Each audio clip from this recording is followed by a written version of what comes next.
বাসার যে ফারহানা আন্টিকে নিয়ে কিছু একটা করেছে সেটা তো স্পষ্ট। আপনার মেয়ে কিন্তু আমার পাশেই ঘুমায়। রহস্যজনক কারণে যদিও মরে যায়, তাহলে কিন্তু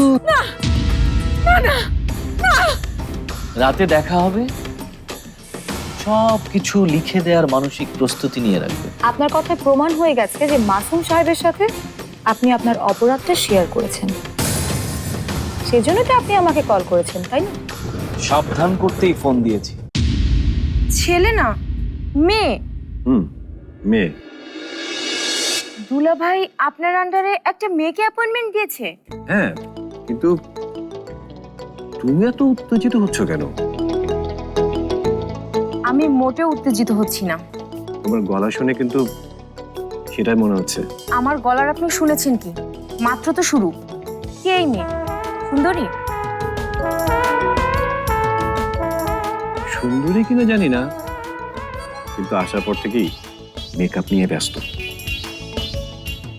ও আচ্ছা আচ্ছা আচ্ছা, আপনার অ্যাসিস্ট্যান্ট আসার পর থেকেই মেকআপ নিয়ে ব্যস্ত, আর আপনি কি তাকে কিছুই বলছেন না? অবশ্য বলবেনই বা কেন? সুন্দর করে মেকআপ নিলে আপনারই তো সুবিধা, চুরি চুপটি করে দেখা যায়। দেখো কেয়া, আমি কিন্তু মোটেও এমন না। আপনার চরিত্র আমি বুঝে গেছি।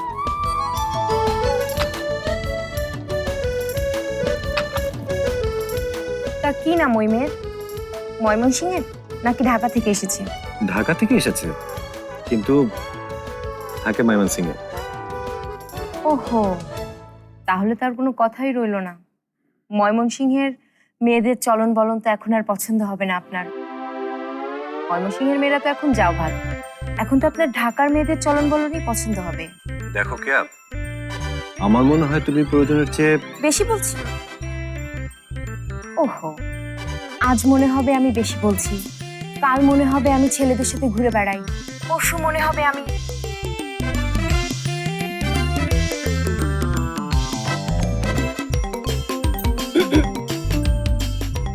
কে কে কাশি দিল? আমি রাখছি। এই ফাইলের একটা জিনিস বুঝতে পারছিলাম না।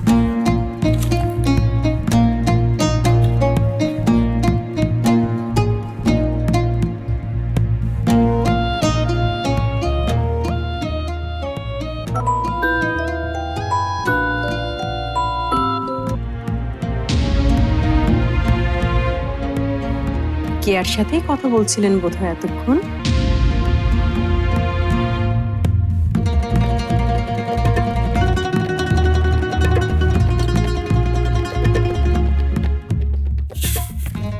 এই যে, এখন ঠিক আছে?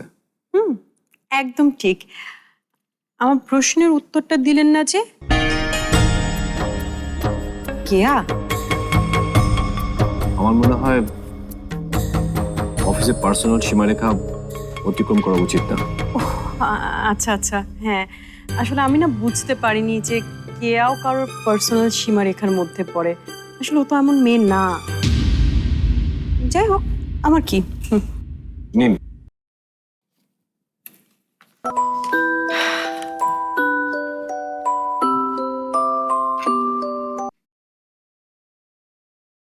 হ্যালো। তুমি একবার না, দুইবার আমার ফোন কেটেছো। কে এসেছিল? ওই সুন্দরী অ্যাসিস্ট্যান্ট? আমি ঠিকই কাশি শব্দ পেয়েছি। তোমার সাথে আমার কথা বন্ধ, ফুল স্টপ। রাখছি আমি, বিদায়।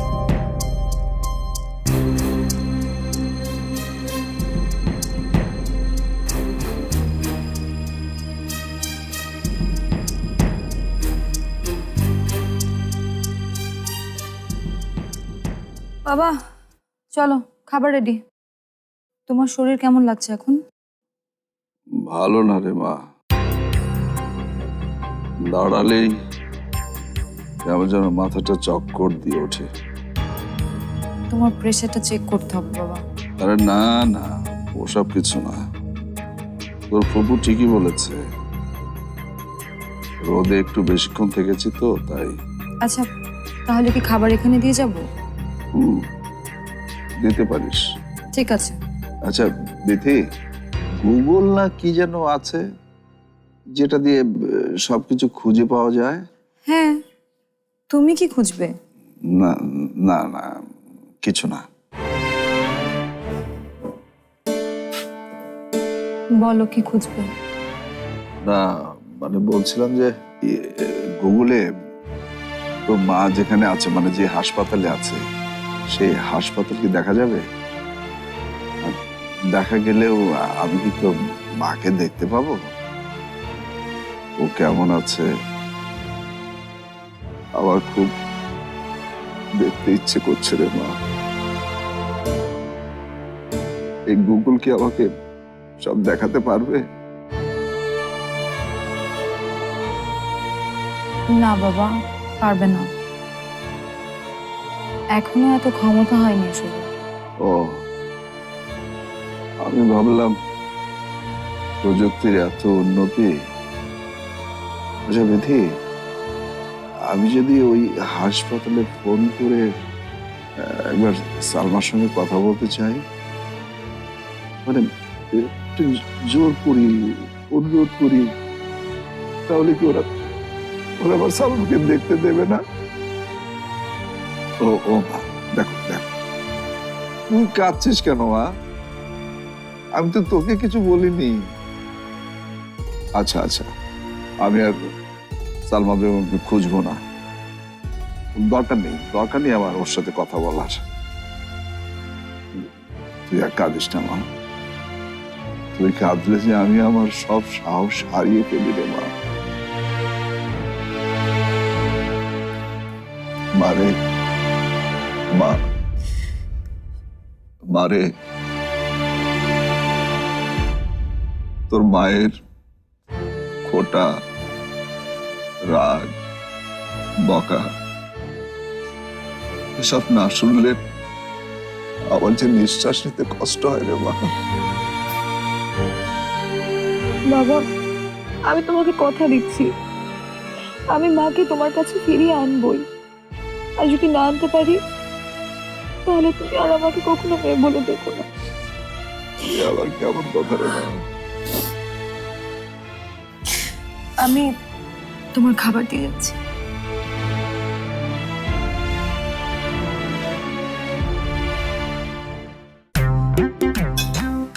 না না না না না, ঠিক আছে বুবু, আর না। আন্না মানে কি? এ বাইতে বাইর করে দিছে কি খাইতা না? পেটটা বইরা খাও মিয়া, পেটটা বইরা খাও।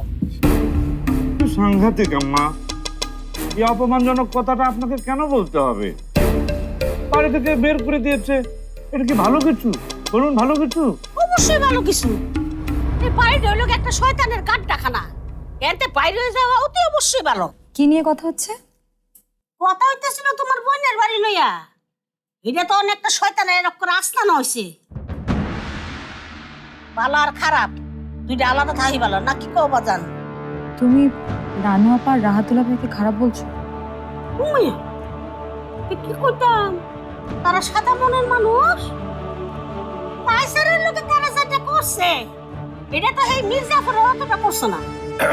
আসলে বুবু হয়েছে কি, এতটাও না আসলে। ওরা আমাকে একটু ভুল বুঝেছিল, এই আর কি। যত সুন্দর করে কও নাকি রে, কিরা বিস্ত না। যেটা খারাপ এটারে খারাপই কই আমার।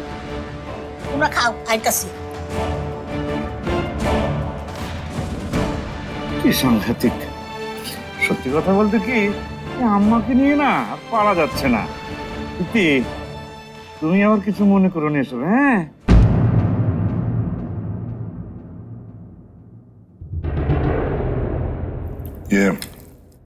বিধি, চাচা ঠিক আছে? আছে একরকম।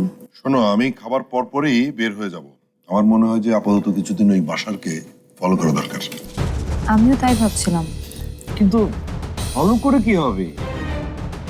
মা যদি জীবিত থেকে থাকে আর যদি এই দেশেই থাকে, তাহলে বাসার এখনো মায়ের সাথে যোগাযোগ রক্ষা করছে। সেটা তো ফোনেও হতে পারে, আবার সরাসরিও হতে পারে। কি সাংঘাতিক! মানে সে ফারানা ম্যাডামকে কোথাও লুকিয়ে রেখেছে। সেটা ফলো করলে বোঝা যাবে। কি সাংঘাতিক! কাইসার ভাই, তাহলে আপনার সঙ্গে আমিও যাব। না না কবির ভাই, এসবের রিস্ক আছে। না না, তুমি আর কোনো আনে যাইবা না গো জামাই। সকাল সকাল যাই সবর দেখান দেখাইছো। কি সাংঘাতিক আম্মা, এসব কথা কেন বলছেন? সত্যি কথা বলতে কি, চাচি আম্মা আমাকে নিজের ছেলের মতোই দেখতেন, আমাকে সাংঘাতিক আদর করতেন। আমি তো সেই জন্য এই বাড়িটা তাদেরকে দিয়ে দিয়েছি আম্মা। আমি তো ঝর্ণাকে প্রায় বলি, জানো ঝর্ণা, আমার না দুই আম্মা, এক আম্মা মামন সিং এ, আরেক আম্মা ঢাকায়। এই, তাহলে আমি কি? আপনিও আছেন আম্মা। সত্যি কথা বলতে কি, এই বাড়িতে যদি শেষ পর্যন্ত চাচি আমার নাই থাকতে পারে, তাকে যদি বাকিটা জীবন জেলে কাটাতে হয়, তাহলে তো আমার বাকি জীবনটা আমাকে আফসোস করে কাটাতে হবে যে সুযোগ পাওয়ার পরও আমি আমার শ্রদ্ধ চাচি আমার জন্য আমি কিছু করতে পারলাম না। আমি না এই কষ্ট সহ্য করতে পারবো না আম্মা। ঠিক আছে, কবির ভাই আপনার সাথে যাবে কাছে ভাই। আজ যদি চাচি দেখতে পেতেন যে সবাই সবাই তার জন্য এত ভাবছে, তাহলে তিনি যে কি খুশি হতেন। আমি লগে গেলাম, ধরো যে সালমা বেগম লেগে, তাহলে আমিও কিছু করতাম না। না না না না, না,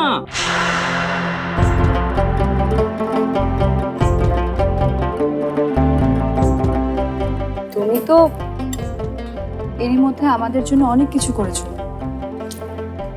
আমাদের মাঝে ছায়া হয়তো এখন তুমি আছো, তাই না?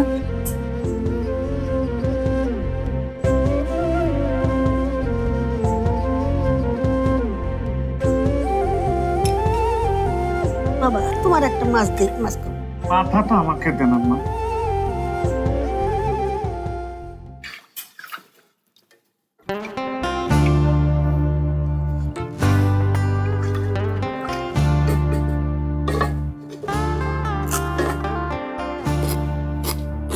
তুমি এখানে দেখতে আসলাম কি রান্না করছো। টেবিলে গিয়ে বসো, একটু পরে খাবার দিচ্ছি। ইস, আমি যদি তোমার মতো রান্না করতে পারতাম রানু, তাহলে হয়তো বাসার মা আমাকে অনেক ভালোবাসতো।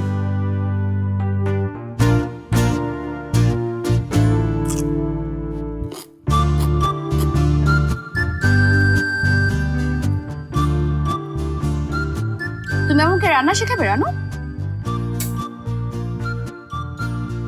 অনেক ঢং হয়েছে ফারিয়া, এখন এসব ছাড়ো। তোমাকে বকবে তোমার ওই শাশুড়ি, সে তোমাকে মারবে, এর থেকে আরো ভালো নাটক আমি তোমার কাছ থেকে আশা করেছিলাম ফারিয়া। এসব বলে তুমি রাহাতের মন ভোলাতে পারলেও আমার পারবে না। ও মা, আমি কেন রাহাতের মন ভোলাতে যাব? ওর মন ভোলাতে তো তুমি আছো, আমি তো মন ভোলাবো বাসারের। আর সেজন্যই তো রান্নাটা। তুমি কি করতে চাও এবার ফারিয়া? কি প্ল্যান তোমার? অন্তরাকে অফিসে দেওয়ার প্ল্যানটাও তোমার, তাই না? অন্তরা অফিসে? আমি তো জানতাম না। তুমি তোমার জাল বিছাতে শুরু করে দিয়েছো ফারিয়া, সেটা আমি খুব ভালো করে বুঝতে পারছি। কিন্তু তুমি যত যাই করো না কেন, রাহাতকে তুমি কোনোদিনও পারবে না। তুমি এখনো আমাকে ভুল বুঝে চলেছো রানু। আর তোমার মরার আগ পর্যন্ত আমি তাই বুঝবো। তাহলে আর কি, জোর করে তো আর সখী পাতাতে পারবো না। ফারিয়া তুই এখানে? কেন? আমার কি এখানে আসতে নিষেধ আছে নাকি? কোথায় আবার হলো? হয়ে গেছে 5 মিনিট, তুমি গিয়ে বসো, আমি নিয়ে আসছি। কারণ খিদে আমার অবস্থা খারাপ। তাহলে তুমি কেন রানুকে রান্নাতে সাহায্য করছো না রাহাত? রানু একলা কত পারে, ওকে তো রান্নাতে হেল্পও করতে পারো, তাই না? স্বামী হয়েছে বলে কি জমিদার হয়েছো?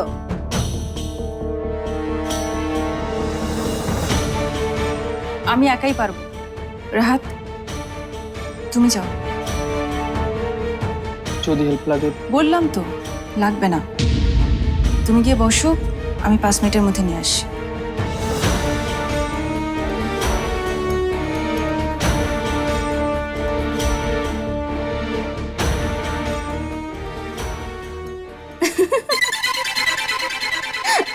কি ব্যাপার, তুমি হাসছো কেন? হাসছি কারণ তুমি এখনো বড্ড বোকাই রয়ে গেছো রানু। ফারিয়া, তুমি ভাবছো খুব নিষ্ঠা আর ভক্তি দেখিয়েছো তুমি রাহাতের প্রতি। কামিজ ছেড়ে শাড়ি পরে আদর্শ প্রতিভক্ত বাঙালি নারী হয়েছে। নিজে না খেয়ে স্বামীর পাতে ভাত তুলে দেবার মতো মহিয়সী হয়েছে। আমার তো মনে হচ্ছে এসবই কারণ রাহাতের সাথে তোমার সম্পর্ক খারাপের। তোমাকে আমি আগেও বলেছি ফারিয়া, রাহাত আর আমার সম্পর্ক নিয়ে কোনোদিন কথা বলতে আসবে না। আসছি না, তবে একটা পরামর্শ। রাহাতের মতো আধুনিক ছেলের 100 ভাগ মন পেতে হলে না তোমাকেও আধুনিক হতে হবে। এমন খ্যাত থাকলে তুমি এখনই আমার চোখের সামনে থেকে যাও ফারিয়া। যাচ্ছি।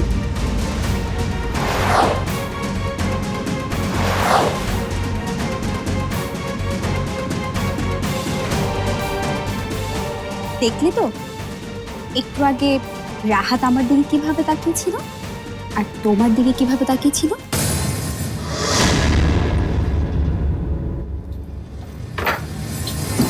ও বাবা, শেষে কিনা এই ফল কাটা ছুরি দিয়ে। যাক, তুমি যদি রাহাতের ইচ্ছা পূরণ করতে না চাও তাতে আমার কি। যাই, রাহাত আবার একটা ডাইনিং টেবিলে বসে আছে কিনা ওকে গিয়ে একটু সঙ্গ দিই, কেমন?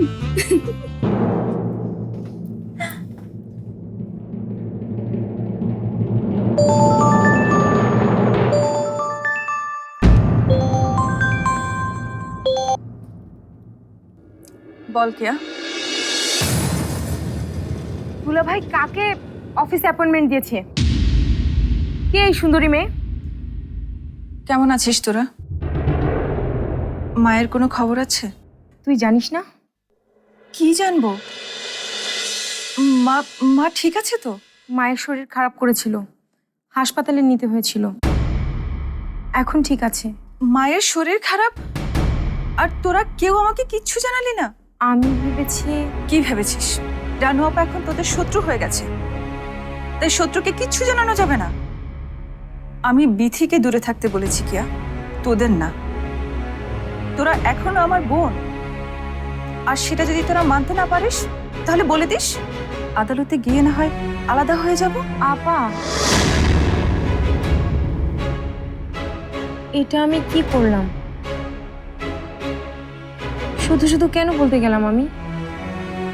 মেজো আপা শুনলে এখন কি বলবে?